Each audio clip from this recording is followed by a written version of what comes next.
to the Point Loma Church podcast. My name is R.O., and this is Pastor Karla. R.O., I wonder if our listeners wonder what R.O. is. Oh, I used to, when I was in youth ministry, kids would be like, R.O., what's that mean? And I said, if you can guess it on the first try, I would buy them a soda.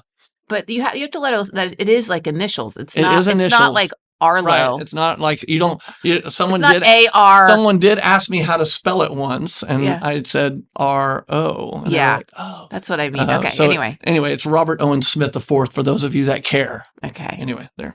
And what are we doing? We're not talking about me. We're talking about Revelation. That's right. We are on episode 14 of Revelation. This is coming out of the Bible study that, well, I guess initially it's coming out of the small group I did with high school students back in 2021, which feels like a decade ago, but it was only 4 years ago. And then Karla was inspired to dive in a whole year of Revelation with her women's Bible study a couple of years later. And so that we are here. So a couple things to remember. This is more for me to remember as I mull over all this. I was thinking I have to remember this, that the Lamb is the central character of Revelation, primarily in chapters 4 and 5. That's where which is Jesus Christ. That is Jesus Christ. Boom, right there, the worship of him. Also, remember, while we are going through this linearly, it's not to be interpreted necessarily linearly. Yeah. So that's important to remember. When we talk about judgment, right now we're in the thick of the judgments. Judgment is a division from good from evil. So like judgment is a good thing. We want judgment, even though we kind of cringe at that word. Even though it's painful. And it's painful, or we cringe at it a little bit because we don't want to, kumbaya everything. No, we have to have judgment. Revelation is meant to be an encouragement to believers and to the faithful followers, not necessarily a downer, even though there's a lot of downer imagery. It's meant to be an encouragement. And then finally, all this imagery is symbolic, and that the images are violent, but upon closer look, the violence is actually a result of sin acting upon itself. It's allowing. Interesting. It's sin acting and not an act of Christ, because we never see the person, the Lamb of God, acting in a violent manner as we would think, as carrying a sword or even riding the red horse. Like Christ would never ride the red horse, as Eugene Peterson says. So something else I think to add to that remembrance list is that the church is not removed from this. Right. Yes. They're actually an integral part in this. Yeah. And I think that flies in the face. They play a huge. They're not just like passive people that are like, oh, I hope God wins, but they are active in God winning, but not. But they play a role. They play a role, but God still is going to win, but they play a role in that. They participate, I guess. So this is the church is very empowered in the book of Revelation, and it flies in the face of a lot of interpretations of the book of Revelation if you insert a rapture. Right. Yes. We're not going anywhere. Right. In fact, we have a role to play. Right. In this judgment. Well, I think, and NT, and anyway, like real side note, NT Wright says a lot about that, about the rapture. We don't want to go somewhere different. Like there's going to be a new heaven and new earth, but it's not going to be brand new. It's going to be restored and renewed to its original intent, and it's going to be in its fullness. So that's what I love. And rather than we're going to go to a different solar system altogether, It's funny because I know you're going to visit Oklahoma in a couple weeks, and I'm actually going to Texas. And reading the book of Revelation, I'm actually going to Waco, Texas, because I'm driving through from Austin to Dallas. But to be honest with you, if you know the story of David Koresh and his followers, it was all based upon an interpretation of the book of Revelation. Yeah. And even though his interpretation was kind of messed up, and there was some of it that was not messed up and was actually quite accurate. And I've thought a lot about that community as I'm studying this book, especially in this section, because part of it's interesting. So if our listeners, there's a great documentary on David Koresh in Waco. Yes. That's out. I think it's on Netflix anyway. It's worth watching. So anyway, all right. So last week we talked about the woman and the beast, or the woman and the dragon, and Satan and the battle of the cosmos. Yes. So where are we going this week? And it was the nativity scene in the heavenly realm. Yes, which we need to preach that more on Christmas. That would be so disturbing for people, but that would be so good. Anyway, sorry. And God won, or goodness, good won. And Satan was thrown to the earth and lost again against the woman, the woman who was no longer pregnant. And then at the end of chapter 12, which we were at last week, the dragon, which represents evil, Satan, evil, is looking a little bit desperate. He's failed twice. So this week we're looking at the dragon's last ditch attempts to grasp for power as he stands on the side of that seashore. So watching the sunset. Yes. And like feeling desperate. Reflecting on his failure. I don't know why that just all of a sudden got like this weird. And so basically, before we read chapter 13, his strategy is to recruit 2 beasts, basically to help him. One from the sea and one from the earth to do his dirty work. It's like, I feel like it's like all those mafia movies. You know what I mean? Mafia, is that the right word? Yeah. Where you recruit your dirty workmen. And the work he is trying to accomplish is to thwart the prayers and the witness of the church. And so let's read, and I'll just tell you when to stop because I'm not sure. All right. So hold on to your rear ends. So chapter 13. Yes. And I saw a beast rising out of the sea, having 10 horns and 7 heads, and on its horns were 10 diadems, and on its heads were blasphemous names. And the beast that I saw was like a leopard, its feet were like a bear's, and its mouth was like a lion's mouth. And the dragon gave it his power and his throne and great authority. One of its heads seemed to have received a death blow, but its mortal wound had been healed. In amazement, the whole earth followed the beast. They worshipped the dragon, for he had given his authority to the beast, and they worshipped the beast, saying, "Who is like the beast, and who can fight against it?" The beast was given a mouth, uttering haughty and blasphemous words, and it was allowed to exercise authority for 42 months. It opened its mouth to utter blasphemies against God, blaspheming his name and his dwelling, that is, those who dwell in heaven. Also, it was allowed to make war on the saints and to conquer them. It was given authority over every tribe and people and language and nation, and all the inhabitants of the earth will worship it. Everyone whose name has not been written from the foundation of the world in the book of life of the Lamb that was slaughtered. Let anyone who has ears to listen. Can stop there. Okay, sorry. So that's the first beast. Then we move into, in verse 11, a second beast, and we'll dissect them one at a time. Okay. But these beasts are actually depicted in the book of Job, chapters 40 and 41. The first beast we see is one from the sea. What's that word? Leviathan? Leviathan. I have such a hard time saying that.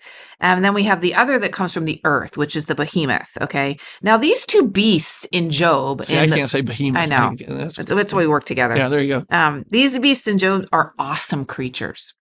But in Revelation, they are actually kind of a patchwork job. Right. Behemoth has this false message, which is alluding to Christ being Leviathan. He's wounded by the sword, we will discover, but he lives. And they don't really stand a chance against the truth of God. So we must keep in mind. Well, and this first one kind of is supposed to initially look like the devil because it's got the same amount of heads, same amount of horns, same diadems, and then all of a sudden there's like. Well, hold on to that for a second, okay? Because before we even unpack the beast, we must understand that evil or Satan, whatever you want to describe it, the devil, knows God. Right. How do we know this? He knows God. We know this because Satan is a fallen angel. Right. And so that's what we're told in the Old Testament. Right. So evil, as we talked about last week, is not uncreated. It is part of creation. And who knows our creator, who knows our Trinitarian God. So in battle, evil does so in Trinitarian form. Yeah. Oh, which is interesting. Yes. Very interesting. So we've got the dragon, God the Father. Right. Who is symbonos, God the Father. The first beast, which is what we know as the Antichrist. Right. God the Son. Right. And the second beast is really a false prophet, and that connects with God the Spirit. But to correct you, everything is Antichrist. That's true. Well, that's true. The first beast, Anti-God, though, is Antichrist, because right. what we're going to soon discover is that first beast is really the empire. Right, right. So verses 1 through 10 that you just read is the first beast. So we see in verse 1 already, you've already alluded to it, the first beast has 10 horns, 7 heads. And what does that depict? It looks just like Satan, just like Satan. Which is the empire. Which is the empire. It looks just like the empire. Oh, I see. I got you, yes. Does that make way? Yes. So this is the way that evil is trying to conquer the world. Right. So the first beast is depicting the empire. In verse 2, we see the Leviathan, as I say, Leviathan is made up of leopard and bear and lion. This is just a patchwork job, and it's reminiscent of Daniel and Nebuchadnezzar, who was the king of the empire. Yeah, right. Just like God gave power and authority to Jesus, the dragon gives authority and power. We see in verse 2, the dragon to the beast, the first beast. And then in verse 3, it says that one of its heads seemed to have received a death blow, but its mortal wound had been healed. The empire had seemed to receive this mortal blow, but it keeps resurrecting. Right. This is alluding back to the Old Testament. We've got the first empire of Egypt, and then we've got, Babylon, and then we've got Rome. It seems to keep resurrecting, and so the world is amazed that the empire keeps resurrecting and gives allegiance then to the empire. People are filled with amazement, this talks about. That word amazement is the same word used to describe Christ. When Christ resurrects from the dead, or when they were amazed. But all along, we know that it's being orchestrated by the dragon, by evil. And so this is it's kind of fascinating. So the beast, it tells us, so here we meet the empire, and perhaps so they worship the dragon, verse 4, for he had been given the authority to the beast, and they worship the beast, saying, who is like the beast, and who can fight against it? And the beast was then given a mouth uttering haughty and blasphemous words. So we are meeting the empire here in the first beast, and perhaps we are even meeting the emperor himself. That's what we don't know. Okay. And I want you to hold on to that. Okay. Because we'll come back to that. Because of a lot of the language that surrounds the emperor of Caesar is Lord, all that kind of stuff. Okay, yes, I see that. Okay, I got you. So the beast utters tracking blasphemies. The beast was given a mouth in verse 5, uttering haughty and blasphemous words, and was allowed to exercise this authority for a time. And so the beast utters these blasphemies, suggesting that he makes overt claims to being divine or an object of worship, which is why this could be the emperor himself. Mm-hmm. And there's this great military slaughter happening right here. It opened its mouth to utter blasphemies in verse 6, blaspheming his name and his dwelling. Also in verse 7, it was allowed to make war on the saints. So there's this great military slaughter happening, including a war on the saints, which alludes to the military power. Yep. And also persecution of the saints and the churches and how they're feeling. These churches in Asia Minor. But what are the faithful called to do? How are they called to fight back? That's the question. In verse 8, or verse 9, more really. Let anyone who has an ear listen. If you are to be taken captive into captivity, you go. If you kill with the sword you must be killed. Here is a call for the endurance and faith of the saints. Yeah. So how are the faithful? How are the church being asked to respond to this military power? Endurance and faith. Endurance and faith. I think that's really interesting. I guess, what does that mean for us as Christians who live and swim in the waters of the empire or evil or whatever you want to describe it? We are not called to fight back. We are called to fight back, but we're called to fight back with endurance and faith. And our weapons are the lamb of the blood of the lamb and the faithful testimony. Yeah. I do feel like that brings up the question of how do we fight back? I'm putting that in quotes. Right.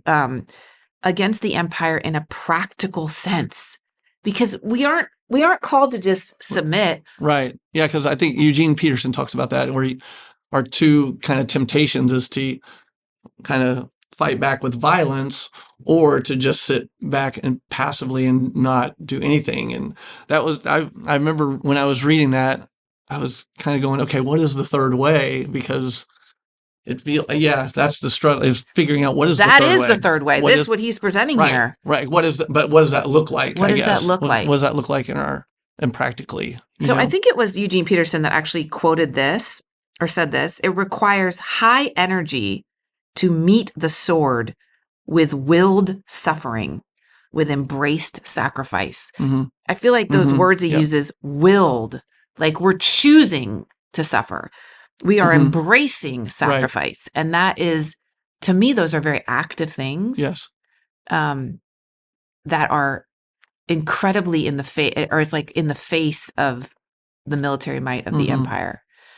I think that's really, I think that's something for us to really sit in, Right. and think about. How do we fight against the empire in a practical sense? We are not called to be passive. We are not called to exhibit military might, but we are called to endure, which is not an easy thing because that's an active word. Right.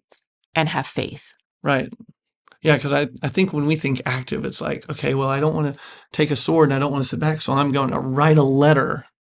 Yeah. Or I'm going to gather a protest, which maybe those are the active things Maybe we they do, are.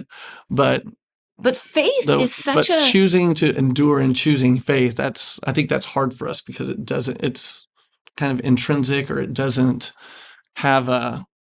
necessarily have a materialistic right manifestation. But like faith, I think about this all the time because I struggle, as we all do, with holding on to faith in a world that devalues faith.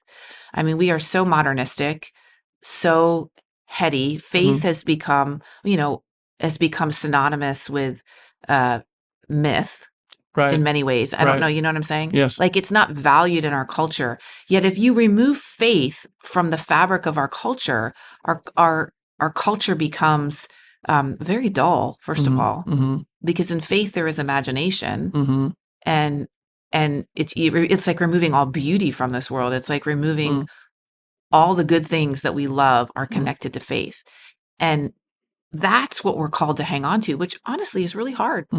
It's really hard. And I don't know that we as a church give ourselves enough credit to realize that just having faith is an incredibly difficult thing. Right. Yeah.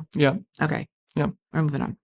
So this first beast wields what we would say is political power. Yeah. It's the empire. Yep. Okay. Let's read the second beast, 11 through 18.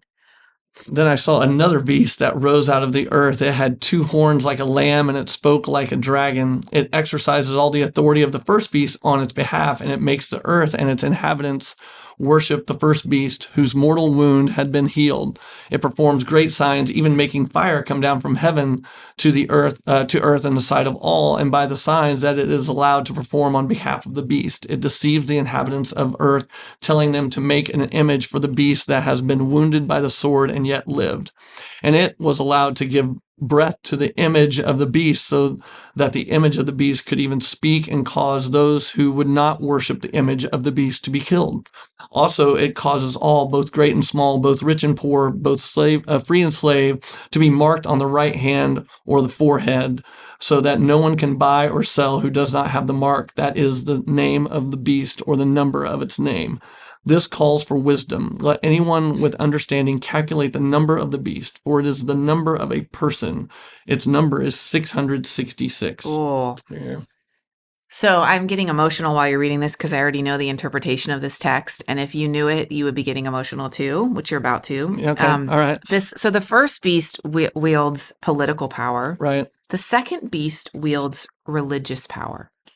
So the second beast is supporting the first beast, if you notice that. It's a little bit lesser than in some ways, but it's powerful. And it's characterized, the second beast, by the capacity to deceive. Yes. So in verse 11, when I saw another beast that rose out of the earth that had 2 horns like a lamb. Right. Okay, just hold that. Yeah. Oh, yeah. It has a Christ-like quality. Yep. But its words, but it spoke like a dragon. But its words are pure evil. So getting people to worship the first beast, that's the job of the second beast, to get people to worship the first. And it does this through propaganda. Right. And so, I mean, how would you define propaganda? I'll give the dictionary definition, but I'm just kind of curious. I think of like propaganda as words and messages that feed into a way of living or an ethic, a certain way of life. That's better than my dictionary definition. That was good. That's kind of what I think about. That it's like the spreading of ideas or information, they say in the dictionary, or rumor for the purpose of helping or injuring an institution, a cause, or a person. So propaganda, it can be marketing. Maybe that's another term. Not always, but it's for the purpose of manipulation. So in this case, the second beast is taking the cloak of religion, but inviting people to evil and death. False prophets. I guess. Hmm. So how have you seen, I guess, propaganda being used in our world to prop up the empire? Like, it's everywhere. Well, so I just finished reading this book called Jesus and John Wayne. Oh, yeah. I haven't read it, but you told me about it. Yeah. And anyway, and it goes to the history of the evangelical church and how it's like aligned itself and, politically and whatnot. And when you were saying propaganda, I just started thinking of religious right and those kind of things. And it was just, and how I think initially the church just wanted to make sure it had a voice, but somewhere along the way, it felt the lust of power within that voice, and now it's become its own entity based on power rather than trying to speak faith and ethics and morals into a culture. And so I just think it's interesting, and because some people can be like, oh, the religion, some people are like, oh, the religious right, and some people are, oh, the religious right, they're terrible, whatever. But most institutions become institutions because they try to feed themselves. But when they start, they're just trying to correct and give guidance even, and I think that the church wanted to just kind of be at the table to kind of, hey, let's give some correction and give moral, leadership. But it kind of turned into something different and political. So, and it's like feeding what we would call the machine. So, yeah, what Revelation would call the empire, what we would call the machine. Right. It's like propping up. It's like when I think back to, and this will reveal some of our political perspective, I guess. But like when I think back to the events that happened on January 6th a few years back with the rushing of the Capitol, right. and and there was a lot of religious symbolism in that. Jesus saves, crosses, right. All those things connected to, it's like the wielding of, yet there was weapons, literal weapons being carried. Right. Not the weapons of faith and endurance, right. But literal weapons that killed people, right. That killed people. But it was under the guise of religion. Right. And I think there's a lot of confusion. Right. There's a lot of confusion. Because the second beast, although smaller than the first, right. has a lot of power because it pushes people toward the empire using the cloak of religion. Mm-hmm. So in verse 18, it tells us this calls for wisdom. It calls for wisdom. It's hard to separate those things. Use your head, but it's hard. It's hard. Figure out what's going on. I mean, I think about we're deceived, and I don't even. I am in religion, and I deceive, and I don't even know that I'm doing it. So use your head. This calls for wisdom. If the religion disregards the poor and the suffering and the Christ, which are essentials of the Lamb, then the Lamb is not of God. Mm-hmm. And recognize this is a human number, for it is the number of a person. It's the number for 666. In other words, recognize this is a human number, 666. It's a triple failure. Right. As opposed to a 777. Right. Perfection and wholeness. Right. So that's the symbolic interpretation of that number. Right. But there has been a lot of questions about the 666 number. And I know that you know that. Yes. But how this number has been attributed to an actual person, because it says, for it is the number of a person. Its number is 666. Mm-hmm. So what do I mean by that? Well, in both Hebrew and Greek, I'm sure you already know this, but our listeners, maybe they don't. So in Hebrew and Greek, each letter of the alphabet, unlike our alphabet, has a corresponding numerical value. And so thus, summing the numerical value gives a number to a word or a name. Right. So for example, if RO, let's just say R was a 7 in our language, and it's not, and O was an 8, combined, that would be 15. Okay. Right. In Hebrew and Greek, there is a numerical value connected to the letters. And so for example, the Greek word for beast, when transliterated into Hebrew, has a numerical value of 666.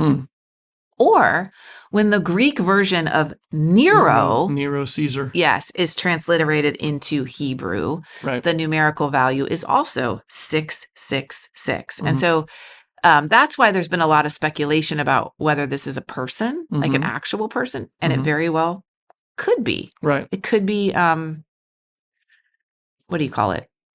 This is subversive. Right. It could be subversive. Right. It also could be many people across history and time. It could also just mean general beast, but it also, in a symbolic sense, is a recognition that the 666 is a human number. It's just short of perfection. Right. So, yeah, interesting, huh? Yeah, very. So there also in this passage is also one of those things that we talk about a lot with Revelation, the mark of the beast. So verse 17. Let's 16. Also, it causes all, both small and great, both rich and poor, both free and slave, to be marked on the right hand or on the forehead, so that no one can buy or sell who does not have the mark. That is the name of the beast or the number of its name. What have you been taught the mark of the beast is? I'm curious. Oh, I used to have I had a buddy, and this was post-college, that I had a buddy that said when Nike took away the Nike and it just was its symbol, he was like, mark of the beast. And I'd be like, shut up. And we would joke about it all the time. And whenever we'd wear Nikes, we're like, mark of the beast, but it was like you could tell by the logo. And anyway, so Nike, you're not you're not the Antichrist, but that was a joke between some friends of mine. But mark of the beast, people would say that, now we're getting barcodes put in our body or in our teeth. You can get dental records in barcodes in your mouth, and that's the sign of the beast. And I'm thinking, I don't think ancient dentistry, I'm not very familiar with it, or ancient medical practices, but I'm guessing that's not what they meant by that. So, but mark of the beast has often, even in misinterpretations of Revelation, my opinion, it's always been connected with buying and selling. So, because of this passage, you basically, it causes all, both free and poor, or small and great. You can't sell. You can't buy or sell if you do not have the mark. Right. So we've connected that with sometimes credit cards. Right. Right. Sometimes implantations for things, stuff like that. And the Apple Pay on your phone. Right. So. But it is connected to buying and selling. Yes. But it's connected to buying and selling when you understand this within the understanding of the second beast. It's connected to the buying and selling of religion, not food. Although religion is food. Right. Does that make sense? Yes. And this is in direct contrast to the Shema. Yes. Okay. Yes. So what is the Shema, R.O.? The Shema is the Lord is one, and it's the kind of in Deuteronomy, it's the kind of ancient motto, or the kind of the bottom line of what the Israelites believed. This is who our God is. The Lord is one. You shall love the Lord your God with all your heart, soul, mind, and strength. And what are they asked to do in Deuteronomy with that Shema? They're put it on their phylacteries and put it on their head and wrap it around their arms. Put it on their foreheads. Put it on their hands. So you see those things around their heads. Right. So here, the mark, it's put it on your foreheads. Put it on your hands. Yep. It's in direct contrast to the Word of God, to the reality that God is one. Yep. To the reality that God calls us to love one another and love Him. Right. And the empire is saying, no, mark the buying and selling of religion on your hands and your forehead. So in other words, when faith becomes consumptive, I'm pausing on that word because it's heavy. It's supposed to be known. When faith becomes consumptive, that is when the beast is at work. Oh, do you understand that? So an example is when we shop around for church, that is us being consumers of religion. The beast is at work. Isn't that is like our entire American culture. I think if I go to worship and I say I didn't get anything out of that service, that's consumptive. When it becomes about me, when it becomes about changing theology to fit with the empire, or what's going to help me advance in the empire. Right. That is the mark of the beast. Yes.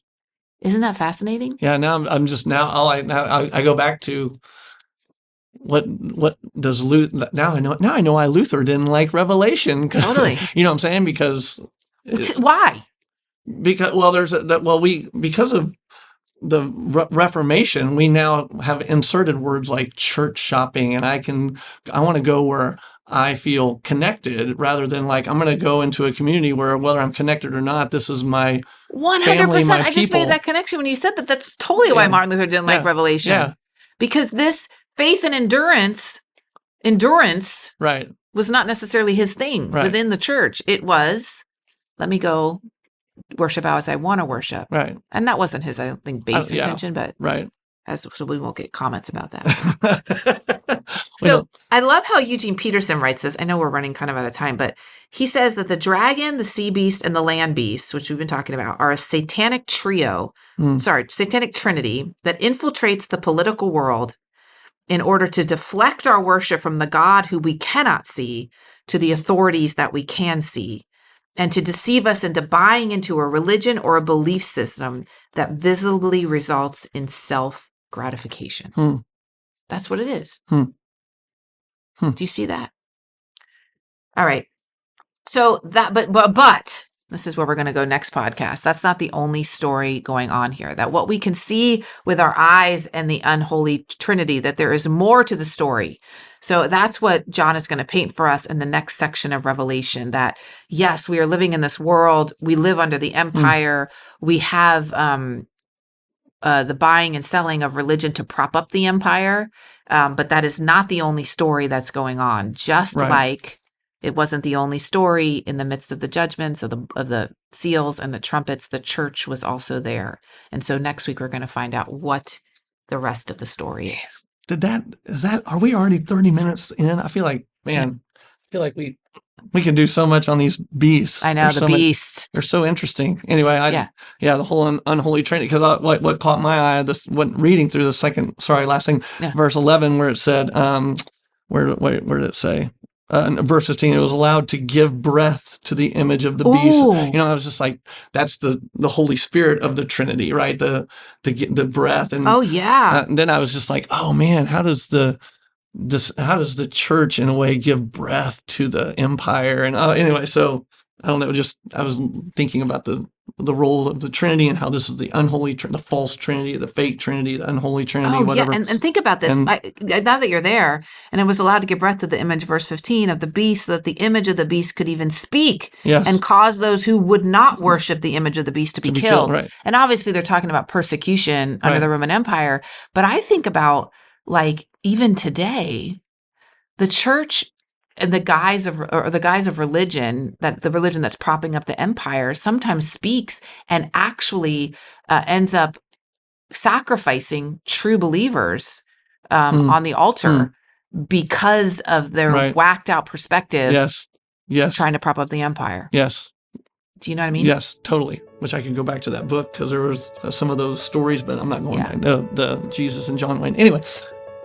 That was it. We've gone through. Now we have an unholy trinity, and so we're going to move forward next week. But if you are on YouTube, make sure you like and subscribe. If you're on one of our podcast platforms, make sure you rate and share it with a friend, and just get it out there. So whether you agree with it or not, let's get the discussion going about this at minimum, because I think that's the most important. So anyway, we'll hope to see you next week. Take care. Bye-bye. Bye.